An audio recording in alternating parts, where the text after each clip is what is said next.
Bahkan Syu'bah sendiri di dalam riwayat yang dikeluarkan oleh Imam Al-Baihaqi, qala Al-A'mas fadakartu dzalika li Ibrahim. Imam Al-A'mas mempunyai guru faqih, Ibrahim ibnu Yazid An-Nakhai. Maka dia bertanya kepada gurunya Ibrahim, makanu yarawna ghuslan wajiban illa minal janabah wa in kanu yastahibuna an yaktisilu yaumal jumu'ah. Maka dari hadis ini tidak ada yang mengatakan wajib dari 5 perkara kecuali janabah wajib, seperti di hadis-hadis yang lain, dan hukumnya wajib. Dan juga mandi Jum'ah, antara yang wajib dengan yang sunnah. Maka adapun hijamah tidak disunahkan, tidak diwajibkan. Ini juga ucapan dari Ibrahim ibnu Yazid An-Nakhai tentang hadis ini, dan hadis ini dhaif. Maka dia tidak mengambil permasalahan fikih hadis ini karena dhaifnya.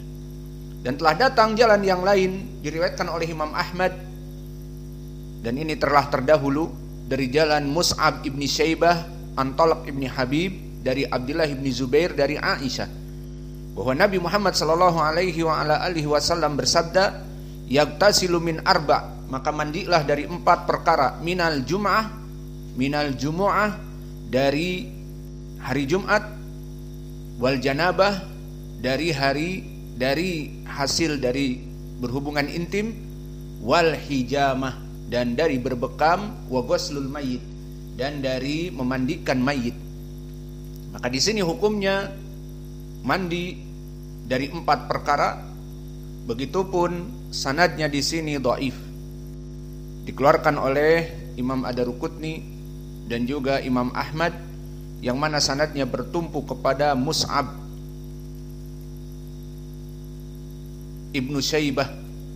Dan Mus'ab ibnu Syaibah dikatakan oleh Imam Ahmad rawa ahadits manakir, dia meriwayatkan hadis-hadis berkesendirian. Berkata Abu Hatim, laisa biqawi, dia tidak kuat hafalannya. Berkata Nasa'i mungkarul hadis, hadis-hadisnya selalu menyendiri karena digandengkan dengan para ulama muhaditsin, tidak ada yang sesuai. Maka berkata Imam An-Nasa'i juga fi hadithihi syai', di hadisnya ada sesuatu. Berkata Ad-Daruqutni laisa bil qawi, maka dia itu tidak kuat dan didhaifkan oleh Abu Daud dan para ulama yang lainnya. Maka kesimpulannya barakallahu fikum, hadis ini datang dari 2 jalan, dari Aisyah yang tadi ada Mus'ab ibni Syaibah, dan datang dari sahabat yang lain, dari Abdullah ibni Amr ibn al-As yang ada Al-A'mash dan ada Ahmad ibnu Abdul Jabbar. Maka pada hakikatnya kita insaf, dari 2 jalan ini bisa naik kepada derajat hasan li ghairi. Namun meskipun hadis ini hasan li ghairi, tentang hukum apakah mandi junub itu sunnah atau wajib, maka para ulama memandangnya bukan perkara yang wajib ataupun sunnah. Maka dengan hasan hadis ini dari 2 jalan, maka hukumnya adalah mubah, sehingga hadis yang menyebutkan pun tidak merupakan perintah.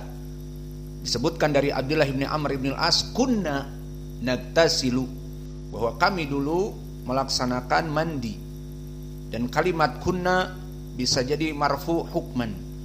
Dan begitupun hadis Aisyah, yagtasilu min arba', maknanya bukan perintah. Maka wallahu a'lam, yang rajih adalah barang siapa yang ingin mandi maka mandilah, dan siapa yang tidak ingin mandi agar meninggalkan. Namun dari segi kesehatan lebih baik tidak mandi. Dan kita para bekamers di saat membekam dengan torehan surgical blade, silet dari operasi yang biasa kita pakai nomor 11 yang sangat tajam, maka itu hanya membuat luka sedikit. Para bekamers yang ahli, profesional, maka dia di dalam membekam tidak menoreh dengan masuk ke dalam, hanya di atas dari kulit, sehingga mudah kering. Maka setelah dibekam langsung menggunakan detol, antiseptik. Kemudian setelah itu juga bisa dengan zaitun, olive oil untuk antibiotiknya, atau dengan alkohol. Yang jelas itu dilakukan lebih baik daripada harus mandi. Dan begitupun di dalam madhab Imam Malik, mereka tidak menyebutkan sama sekali hukum mandi dari berbekam, dan disebutkan oleh Imam Malik, faman arada an yughassil maude al-hijamah. Barang siapa yang ingin, ya dibersihkan tempat berbekamnya itu saja dari darah yang tercecer. Namun kita sebutkan di zaman now bahwa para bekamers di zaman now sudah masuk kepada SOP seperti bagaimana operasional dari pembekaman yang benar. Maka disebutkan di situ, kita ini juga membersihkan dari luka-luka dari torehan surgical blade itu dengan minyak zaitun atau dengan alkohol, dibersihkan darah-darahnya sehingga tidak butuh lagi untuk mandi. Dan bahkan jika mandi ditakutkan masuk air dan nanti akan menjadi radang ataupun menjadi panas dingin dan seterusnya. Alhasil hukumnya yang rajih adalah mubah, maknanya bukan dari sunnah. Kemudian kita masuk kepada bab yang ke-20, dan ini bab yang terakhir. Yajuz lil mar'ah an yahtajimaha ar-rajulu wa bil aks, bahwa boleh perempuan yang membekamnya laki-laki, dan kebalikannya, boleh laki-laki dibekam perempuan. Boleh laki-laki dibekam perempuan, iya, dan boleh juga perempuan dibekam laki-laki. Jawabnya jelas boleh. Yang membekamnya bapaknya untuk membekam putrinya, ataupun istri membekam suaminya, atau anak laki-laki membekam ibunya, atau siapa saja. Yang jelas mahram dan bukan menyelisihi syariah. Pendalilannya telah datang di Sahih Muslim yang diriwayatkan dari Jabir bin Abdullah bahwa dulu Ummu Salamah ista'danat Rasulullah sallallahu alaihi wasallam fil hijamah. Dulu Ummu Salamah meminta izin kepada Nabi Muhammad, "Ya Rasulullah, aku meminta izin untuk dibekam." Siapa yang membekam? Yang membekam Nabi. Jadi maksudnya di sini pembekam ini sudah profesional, Abu Thayyibah. Dan Nabi dohirnya telah dibekam, dan di hadis Ibnu Abbas terdahulu dan Anas bahwa Nabi dibekam, dan di hadis Anas Nabi memberikan so'ain dari makanan, dan di riwayat yang banyak dari berbagai sahabat bahwa Nabi a'ta ujrah, memberikan upah kepada Abu Thayyibah. Ini menunjukkan bahwa dia adalah profesinya dan profesional dalam berbekam.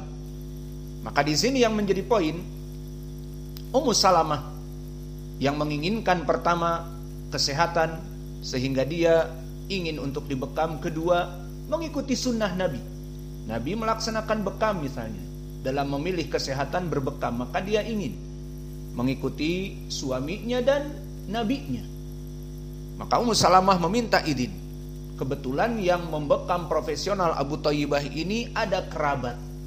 Maka dia meminta izin kepada Nabi, "Ya Rasulullah, boleh aku dibekam oleh Abu Thayyibah seperti membekam kamu?" Itu gambarannya. An yahtajimaha, agar Abu Thayyibah membekam dia. Siapa? Istri Nabi, Ummu Salamah. Wa antum ta'rifun, setiap suami cemburu kepada istrinya, ya apa tidak?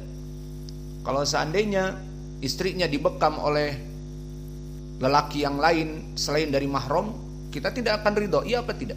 Apalagi Nabi di sini.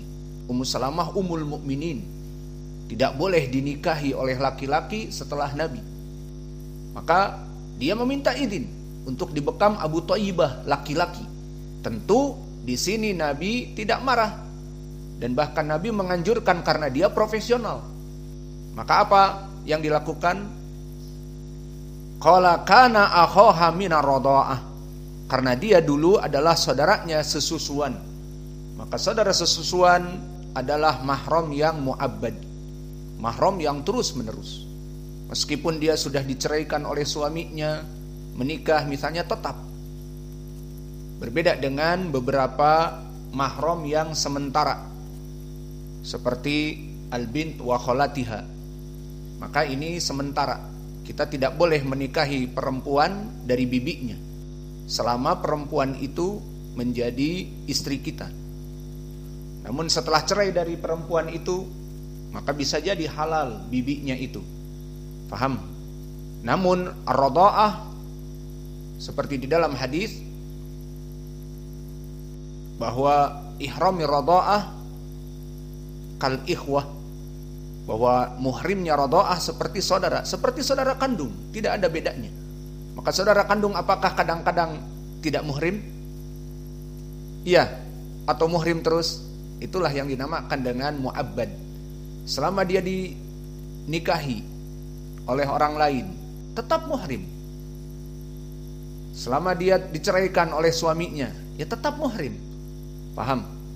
Ditinggal mati suaminya, tetap muhrim. Terus tidak menjadi halal, boleh dinikahi. Tidak. Maka di sini Ummu Salamah berbekam, dan yang membekamnya seorang profesional, Abu Thaibah. Maka Nabi menyepakatinya, dan kana akhaha minar radha'ah, dan dia adalah saudara dari sususuannya. Maka di sini kesimpulannya, boleh seorang laki-laki dibekam oleh perempuan, wabil aks, dan perempuan dibekam oleh laki-laki.